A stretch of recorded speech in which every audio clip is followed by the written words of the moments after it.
Alrighty. Well, hey, good morning, everyone. Welcome to the Monterey Bay Aquarium here live on YouTube. Hello to everyone watching the replay right now. Thanks for joining us.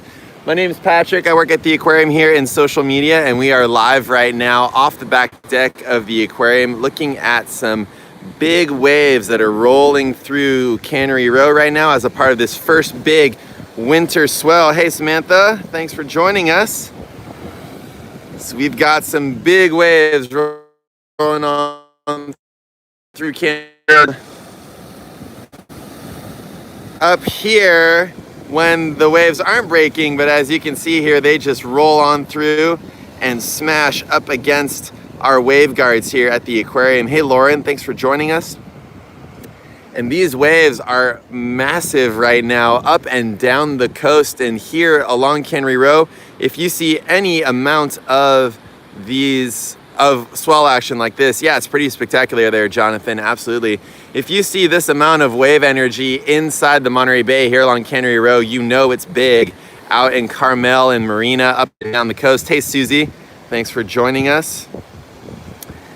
And so where I'm standing here on the pump house juts out to the water quite a ways, and we've had really big waves come and smack up against the pump house. I can actually feel in my feet as the waves roll down Cannery Row here. We're looking at swell. The last I looked, that was over 20 feet at 20 seconds. Hey, hello from the Philippines. Thanks for joining us.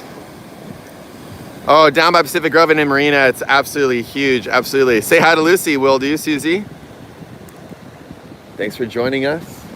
So that these waves here, I believe they are, it's a 20-foot swell coming in potentially at 20 plus seconds. And those 20 seconds there, that's really important. That period between the waves is what impacts how much the waves can feel the bottom, quote unquote. So the bottom contour of the reef is known as the bathymetry. And that bathymetry is what really determines how the waves are gonna break. But you need a certain size of wave and certain period of wave to really feel that bathymetry. And these are the types of waves that the big wave surf wave breaking right below us right now. Oh yeah.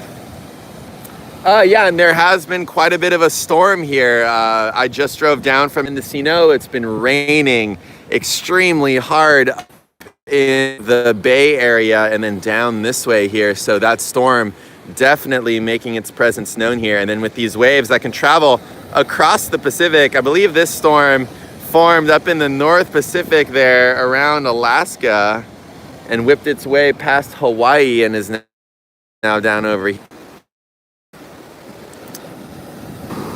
You can see just that big rolling whitewater here hitting our great tide pool, flowing in there and bumping up against the wave guards all up and down Cannery Row right now.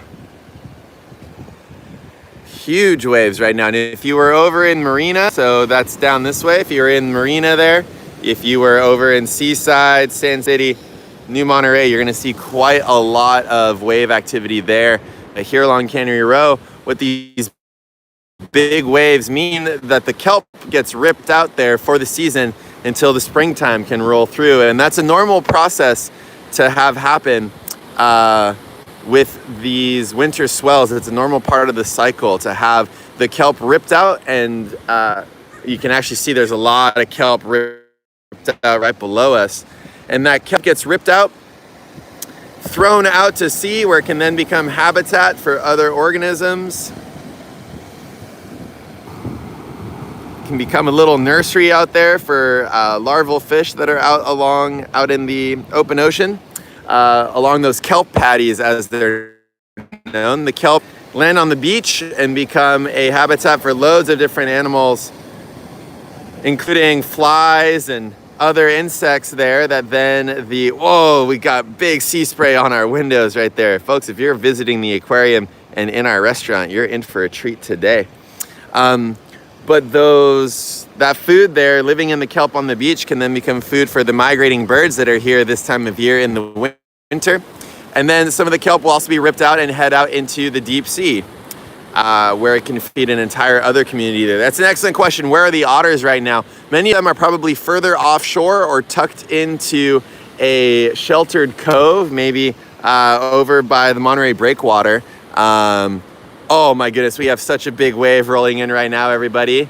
I think this is gonna splash straight up into our faces. Look at that.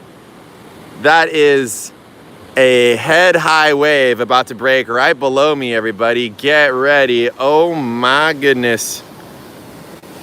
Oh, yeah. Woo! Oh, that was the biggest one yet, everybody. Wow, what a wave.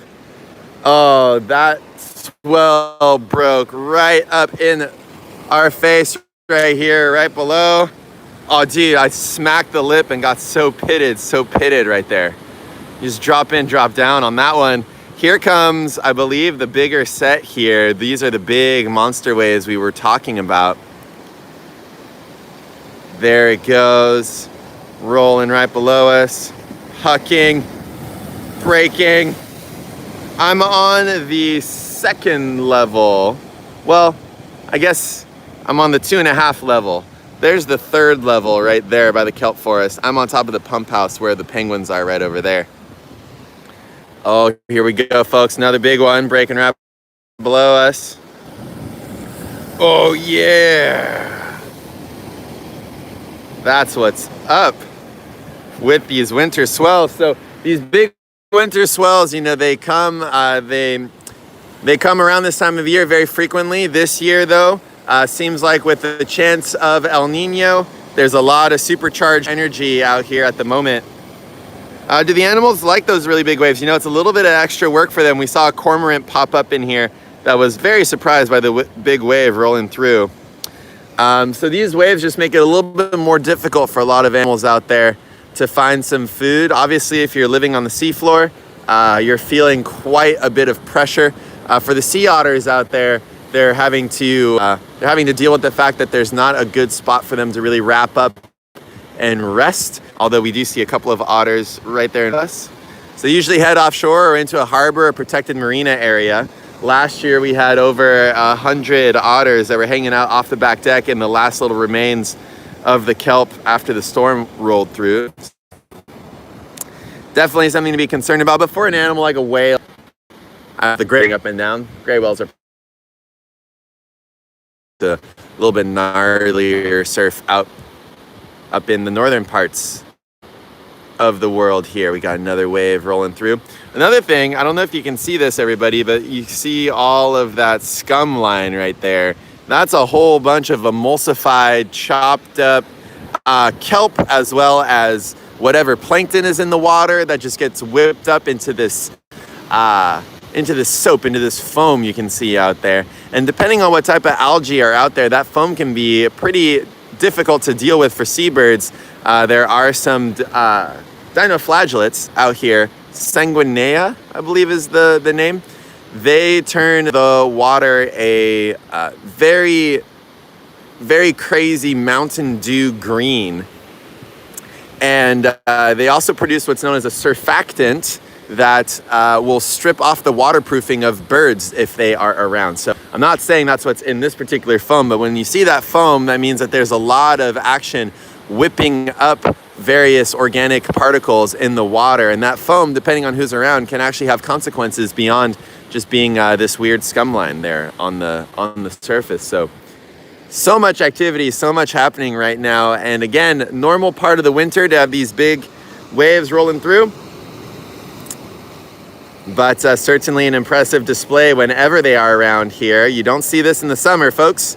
So just a quick reminder for everybody out there, if you are joining us along the coast here in California, be careful out there. These waves are no joke. The rocks are slippery, and this is not the good time to go in the water, even if you are prepared, let alone if you're not. So be very careful with these waves, and then also stay tuned for more about these big storms as the king tides start rolling through. The king tides being the highest tides of the year when the moon and the sun are working together to pull on our hydrosphere, and that those king tides there. They can be a 6 foot plus high tide, and that is what's expected to be the mean high tide going forward as sea level rise continues to happen with the expansion of the water from the heat energy and then added water from melting ice. You're going to end up having a tide in our area 6 foot higher than it is right now at its highest point, and you get to see that during the king tides. Here comes a big wave. Oh yeah, here we go. Whoosh. Nice. Very dynamic day here on the bay. All right, folks. Well, thank you so much for following us here at the Monterey Bay Aquarium here on YouTube. Is there any place we can watch the live stream of the waves later? Yeah, if you go to our website, or I believe it's on YouTube. If you go over to our YouTube page, you should be able to find the Monterey Bay Cam, and that'll be looking at the waves all day today. If you can't find it, head over to our website, montereybayaquarium.org, go to live cams, and you'll find all of our available live cams. We do have one of the bay, and you should be able to watch the waves there. But with that, everyone, thanks for following us here live at the Monterey Bay Aquarium here on YouTube. Thanks for being a part of that ocean-minded community. Be mindful of the ocean if you are here along the coast. And we hope to see you again soon at the Monterey Bay Aquarium. Let's wait for one last big wave here to roll by as a sign-off. Thanks, Samantha. Thanks, everyone who joined us on the chat. Great stuff. All right. Big old wave blend down. Allison, thanks for being there. Oh yeah.